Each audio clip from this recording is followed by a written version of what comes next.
2 title matches tonight, and even NXT is making me more excited about WrestleMania weekend than Raw. But at this point, are we really surprised? Let's talk about NXT.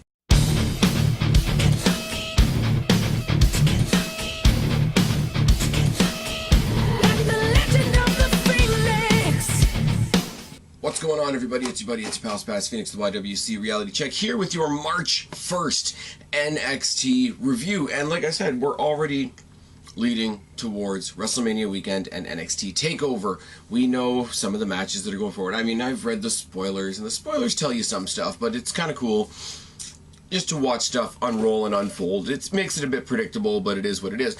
Start off with Patrick Clark versus Sean Maluta here tonight. And you guys know, I'm pretty biased about NXT and about SmackDown, if for no other reason than they're not Raw. But it doesn't mean that I'm going to put a golden halo on everything. And yes, the NXT colors are yellow, and I can make a golden joke there, but I'm really not going to, because shit is still shit. Oh yes, because we start with Patrick Clark versus Sean Maluta. Sean Maluta, I liked in the Cruiserweight Classic. I like the fact that once he was eliminated super early from the tournament, they started using him as sort of, I don't want to say an extra, I don't want to say a jobber, but an enhancement talent in the truest sense on NXT, and I really like him. If he comes up to Raw or 205 Live and joins them rather than just hanging out on NXT, I'm fine. Patrick Clark, big dude, comes out, and if I was a bad person, I would say, okay, good, we got another wrestler with a gay gimmick.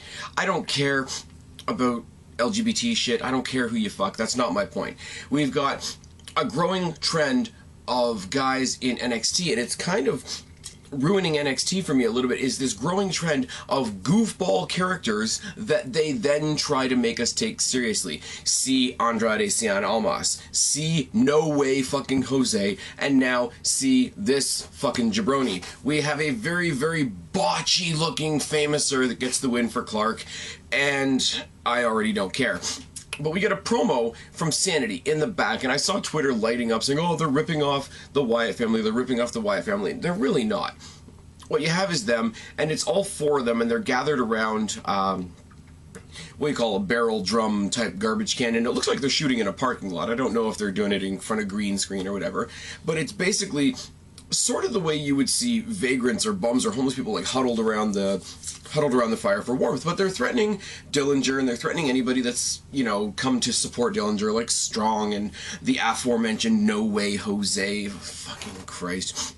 Young challenges Dillinger, and he challenges to show up one-on-one for a fight one-on-one, and then Nikki Cross cuts him off and says, if you don't fight him one-on-one, we'll just have to burn down the whole world. Now, I know these are taped in advance, and I don't know how much their creative team talks to the SmackDown creative team, but when you talk about the Wyatts and burning shit down and what the amazing shit that Randy Orton did last night on SmackDown, for Nikki Cross to mention something being burnt down, it made me smile a whole bunch. This makes me sad when we talk about the women's match that I'm going to talk about in a second. No offense to anybody else on the women's roster at NXT, but the fact that Nikki Cross is not in a program with Asuka, crazy versus crazy, for the NXT Women's Championship is a fucking crime in my opinion. But let's just get into this. Peyton Royce gets a shot at Asuka and the Women's Championship. She won the Battle Royal or whatever the fuck it was last week, and as soon as she won, you knew that this was not going to be the match for TakeOver, so we said, okay, we're just going to do it next week. It's fine, whatever. Peyton Royce is obviously out there with Billie Kay. Is Billie Kay ever going to wrestle a match again? Is a question I'll ask you. Collar and elbow tie-up and rolling snappers by Asuka to start. Side headlock by Asuka, reversal by Royce, stiff forearm shots by Asuka, and spin kicks from both girls. Hip attack, and then a second hip attack off the apron by Asuka. Asuka eats the post on the outside, and Royce rides a headlock. Knee drops to the arm by Royce, and an arm wringer and an arm drag working the arm. Great. Fantastic story. I'm not a big, huge fan of Peyton Royce and Billie Kay, but in the ring they are technically sound. I will give them that. Kimura lock by Royce is something I wasn't expecting, and then they just stomp the arm for the hell of it. Kicks and a vertical suplex by Asuka, and they trade forearm shots for a little bit.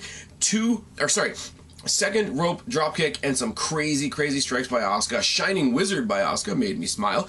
Jawbreaker by Royce. They trade some pin attempts. A spin kick by Royce, but the Asuka lock... Sorry. Excuse me, guys.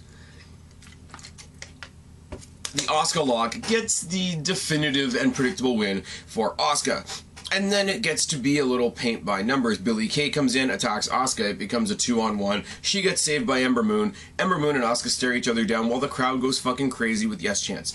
And this is going to be the match we get at TakeOver Orlando. I get it.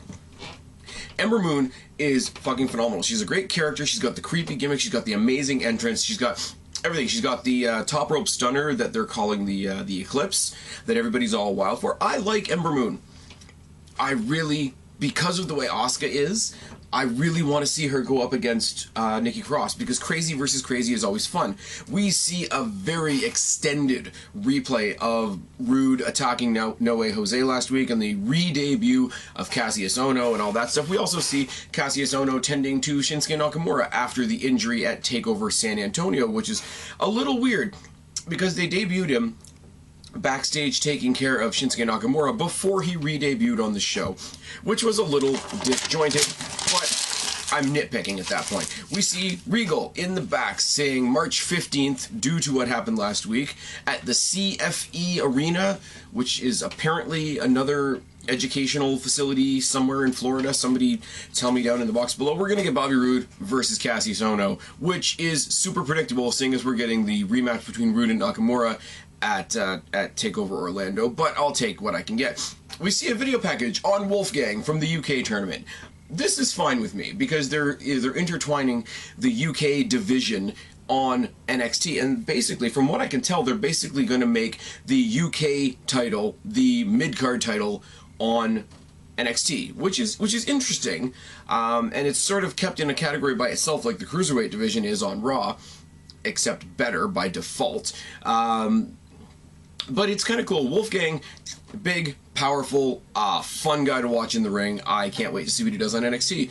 And we get the announcement that Nakamura is healed up from his injury from San Antonio, so he's going to be back next week. So why isn't he the one getting the rematch in 2 weeks against Bobby Roode? But those are the questions that, as a wrestling fan, you're not supposed to ask. DIY versus the Authors of Pain for their titles. This'll go smoothly, with no interruptions whatsoever, right? Oh yes. You got a tag team division that's only got 3 tag teams in it. I wonder what's gonna happen. It's nail-biting, isn't it? Ciampa and Rezar start. They trade punches right away. Back elbow by Rezar. Double slingshot spear by DIY. Enziguri sandwich by DIY. Razor on the outside. Power bombs Ciampa into the ring post. Upright. It's a dirty looking spot. Stomps by Rezar. Double elbow drop by the Authors of Pain. Corner spear by Akam. Sidewalk slam and a choke. Body blows by Ciampa and some chops. Sidewalk slam stomp combo by the Authors of Pain. Neck vice by Rezar. Fuck, it would be great if I could read my own writing. Jawbreaker by Ciampa, multiple elbows by Gargano and a suicide dive, apron senton by Gargano and a slingshot DDT, lariat by Ciampa and a bridging armbar, super kick by Gargano, double team second rope bomb on friggin' Rezar by the DIY. DIY is still a shitty name, isn't it?